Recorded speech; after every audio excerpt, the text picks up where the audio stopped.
अस्सलाम वालेकुम, been vlogs के साथ हम हाजिर हैं। आज हम एक वॉक पे निकले हुए हैं। मौसम बहुत अच्छा है, 6 डिग्री सेल्सियस है और we are enjoying the weather. अगर ये पाकिस्तान में होता तो हमारी कुल्फ़ी जम चुकी होती, लेकिन कनाडा में 6 इज़ प्रीटी गुड।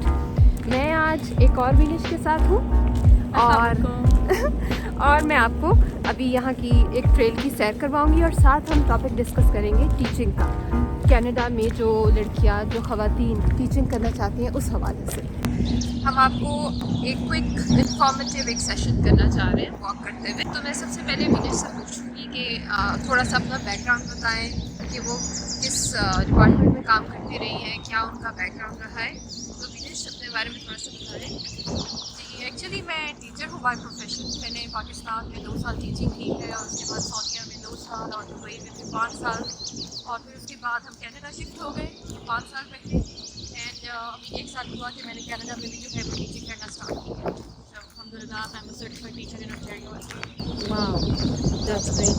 तो हम अपनी कम्युनिटी को किस तरह से हेल्प कर सकते हैं? बहुत सी लड़कियां हैं जो वेल एजुकेटेड हैं, पाकिस्तान से काफ़ी पढ़ लिख के आई हुई हैं, उनके पास डिग्रीज़ हैं, लेकिन जब वो यहाँ आती हैं तो उनको एकदम से आके समझ नहीं आता है, बल्कि काफ़ी देर घर बैठना पड़ता है, उनको पता नहीं चलता किस तरफ जाएं।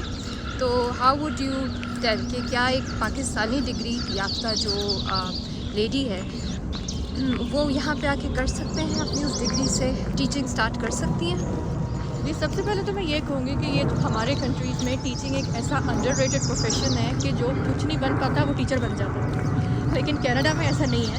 यहाँ पे टीचिंग जो है वो बहुत ही एक अच्छा प्रोफेशन कंसिडर किया जाता है और टीचर बनने के लिए आपको एक प्रॉपर सिनेरियो के थ्रू गुजरना पड़ता है। जैसे आप यहाँ पे रोड पे लाइसेंस के बिना ड्राइविंग नहीं कर सकते, इसी तरह आप यहाँ पे स्कूल्स में लाइसेंस के बिना टीचिंग भी नहीं कर सकते।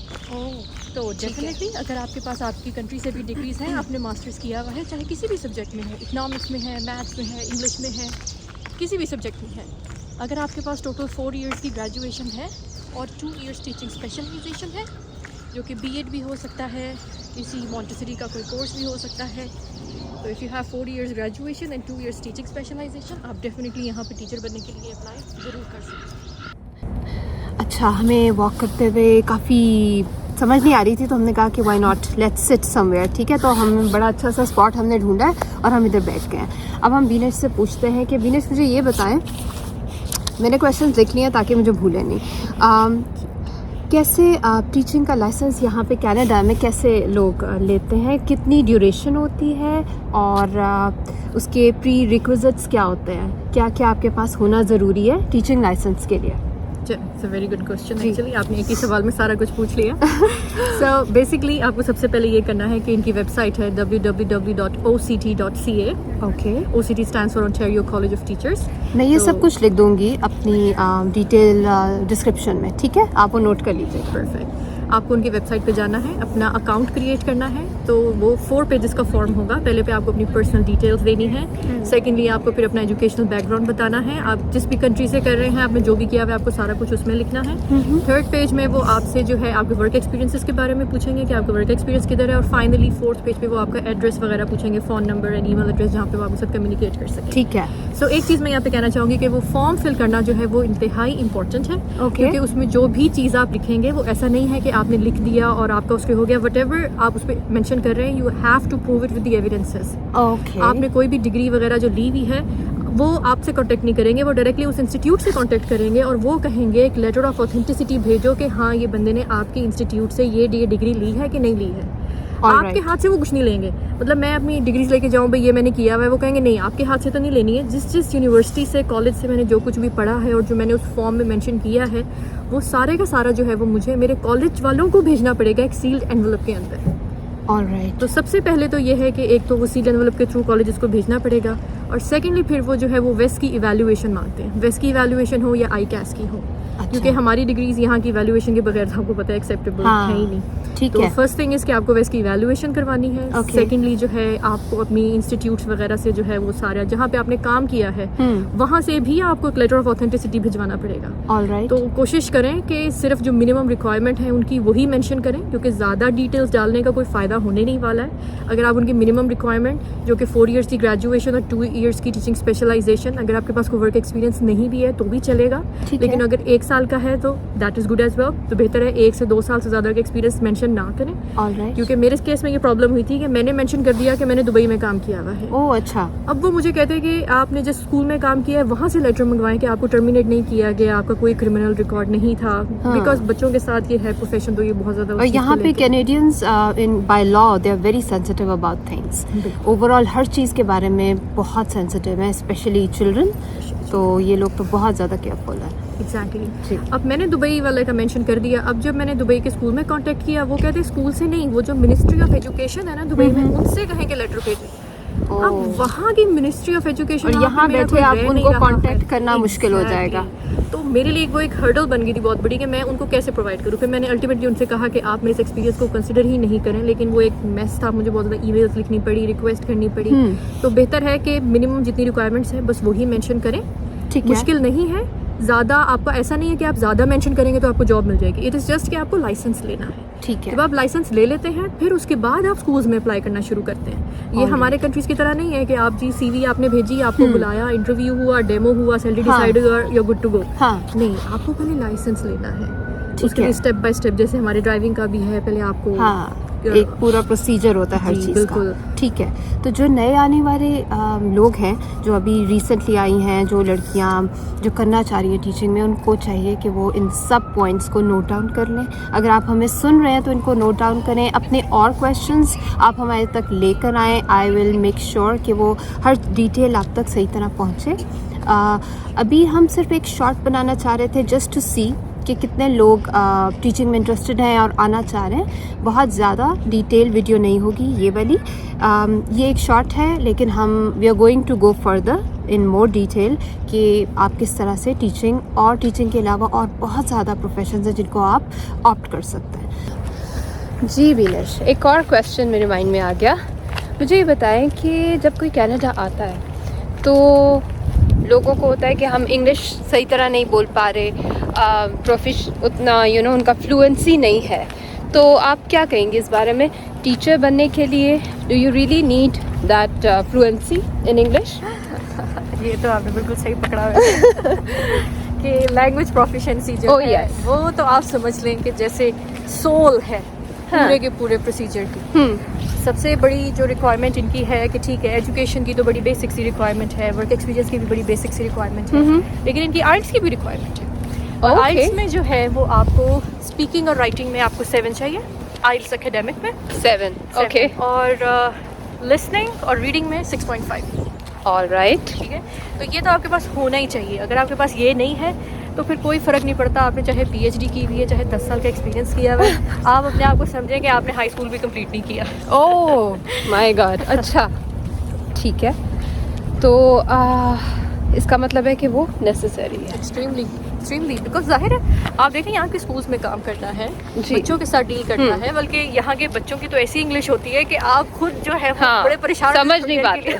एग्जैक्टली, तो ठीक उसके है। लिए डेफिनेटली एक बेसिक क्राइटेरिया जो है कि आपको लैंग्वेज तो सही होनी चाहिए। ठीक है, लेकिन बच्चों के साथ फिर आप कम्युनिकेट कैसे करेंगे? सही। और इस लैंग्वेज को इम्प्रूव करने के लिए, लाइक यहाँ के एक्सेंट को अपनाने के लिए क्या तरीके हैं? ज़्यादा कम्युनिकेट करें? बिल्कुल, आप बहुत सारे YouTube पे डिफरेंट चैनल्स हैं। आप किसी भी एक टीचर को जिसकी बात आपको अच्छे से समझ में आ रही है, आप उसको फॉलो अप करें। अपनी ग्रामर के ऊपर काम करें सबसे पहले, कि जब आप बोल रहे हैं, देखें फ्लुएंसी तो आती है प्रैक्टिस के साथ, जितना आप बोलेंगे उतनी ज़्यादा फ्लुएंसी आती रहेगी जी, लेकिन आपकी ग्रामेटिकल मिस्टेक्स नहीं होनी चाहिए। Accent is not a big issue, ठीक है, क्योंकि यहाँ पे कनाडा में is a land of immigrants, तो यहाँ पे हर तरह का एक्सेंट जो है वो आपको मिलेगा। ठीक है, लेकिन ये है कि आपकी ग्रामर की मिस्टेक्स तो नहीं होनी चाहिए ना। तो आपको अपनी ग्रामर के ऊपर जो है वो सबसे पहले काम करना चाहिए, और उसके लिए कोई हार्ड एंड फास्ट रूल नहीं है। YouTube पे जाएं, अपनी प्रैक्टिस करें, नोट्स बनाएं, क्लासेस लें, वो जो भी करें वो तो आपका अपना तरीका है। ठीक हो गया। And I would like to ask one more question, and that is, what is the basic salary of a teacher in Canada. Yeah. Okay चले, मतलब आप बात कर रही हैं कि हम सर्टिफाइड हो गए, जी, लाइसेंस मिल गया, मिल गया. अब जॉब ढूंढना शुरू कर रहे हैं. हाँ. ठीक है.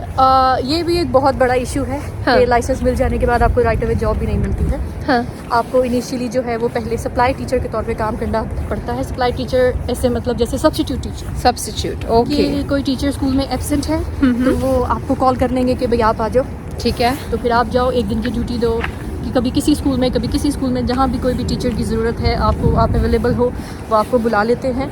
तो आप as a supply teacher, as a substitute teacher start करते हो.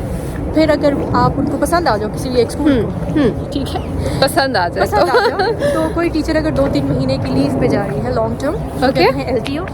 तो आप उसको कहते हैं LDO. LTO, LTO. Okay. Long term occasional teacher. All right. तो वो 2-3 महीने के लिए टीचर कोई ऑफ पे जा रही है, फिर वो आपको 2-3 महीने पे रख लेंगे. ठीक है. जितने ज़्यादा LTOs आपके पास होंगे ना, उतने ज़्यादा आपके चांसेस बढ़ जाएंगे कि आपको परमानेंट वो रखें. This is a strong point. Yes. Okay. और इसमें भी 1-2 साल लग जाते हैं आपको. थोड़ा सा आपको व्यू भी दिखाते हैं. ये व्यू बड़ा प्यारा है, तो मैंने कहा आप लोग व्यू भी देखें. अच्छा, तो फिर आपके चांसेस बढ़ जाते हैं आफ्टर LTO. LTO था ना? हाँ जी. ठीक है. ओके. और सैलरी का आपने जी. पूछा था, तो जी. सैलरी जो है वो बेसिकली यहाँ पे एक ग्रेडिंग सिस्टम है. लेकिन रफली अगर मैं आपको बताऊँ तो यहाँ पे एनुअल सैलरी की बात की जाती है, लेकिन बेसिकली तो पर आवर ही होता है. तो $25 पर आवर जो है वो मिनिमम है, मतलब आप उस पर स्टार्ट करते हो. $25 per hour. And that makes about month का कितना हुआ? ये तो डिपेंड करता है कि आप अगर आप पार्ट टाइम काम ठीक कर है, रहे हैं यानी किसी आप स्कूल में, कितने या आवर्स काम कर रहे हैं उस हिसाब से आपका अगर आप फुल मंथली डे बन की जाता आपको मिली है, अगर आप मतलब एज अ सब्स्टिट्यूट टीचर हैं, आप फुल डे के लिए जा रहे हैं, तो आपको $250 मिलेंगे उस दिन के लिए. अच्छा. और टैक्स के बाद आपको $183 जो है वो इन हैंड आएंगे after tax. All right. And insurance वगैरह उसमें होती है, सब बेनिफिट्स तो बेनिफिट सब होते हैं. बेनिफिट्स तो बहुत सारे मिल जाते हैं, रिटायरमेंट के ये और वो. लेकिन मुझे पर्सनली लगता है उनका क्या फ़ायदा, जब पता नहीं ज़िंदा भी रहना है तब तक कि नहीं. नहीं नहीं, जिंदा रहेंगे भाई, ऐसी कोई बात नहीं. हाँ, स्क्विरल्स. अब हम, मुझे लगता है काफ़ी दूर आ गए हैं गाड़ी से, और मौसम ऐसा नहीं है कि हम बहुत दूर तक रहें, तो लेट्स गो बैक. ठीक है.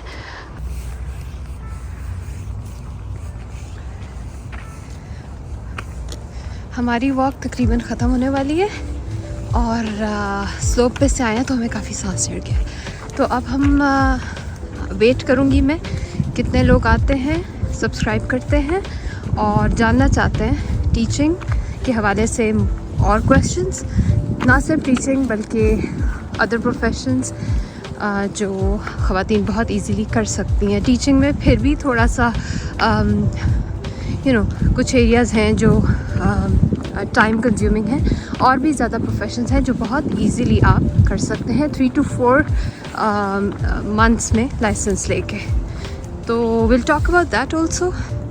टिल देन दुआ में याद रखिएगा हम दोनों को, और अपना ख्याल रखिएगा. बीन बॉक्स की तरफ से अल्लाह हाफिज़.